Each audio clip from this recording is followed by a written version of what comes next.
নমস্কার, আমি সুচিস্মিতা চক্রবর্তী।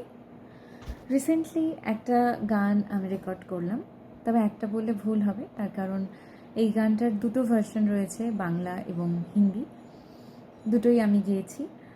গানটির কথা সুর শ্রী শেখর নস্কর মহাশয়, এবং গানটির মিউজিক অ্যারেঞ্জমেন্ট করেছে রানা বোস, আমাদের সকলের প্রিয় রানাদা। বাংলা গানটা হলো শ্রাবণেরও ঝরো ঝরো ঝর্ণায়, আর হিন্দিটি হলো তুঝসে ইয়েহি সারা।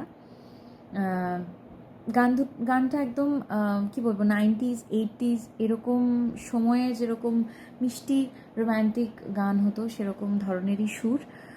আমার ভীষণ ভালো লেগেছে, আশা করি আপনাদেরও খুব ভালো লাগবে। আর গানটির যিনি স্রষ্টা তার সম্বন্ধে না বললেই নয়, আমাদের শেখরদা। উনি থাকেন সুদূর আমেরিকায়, প্রচণ্ড প্যাশনেট একজন মানুষ গান বাজনা নিয়ে, যার একটি ইউটিউব চ্যানেল রয়েছে, তার নাম সুর সরগম। তাতেই এই গানগুলি রিলিজ করা হবে। আপনারা সকলে শুনবেন, এই চ্যানেলটিকে লাইক করবেন, সাবস্ক্রাইব করবেন এবং আমাদের সকলের পাশে থাকবেন। অনেক ধন্যবাদ আপনাদের সকলকে, ভালো থাকবেন।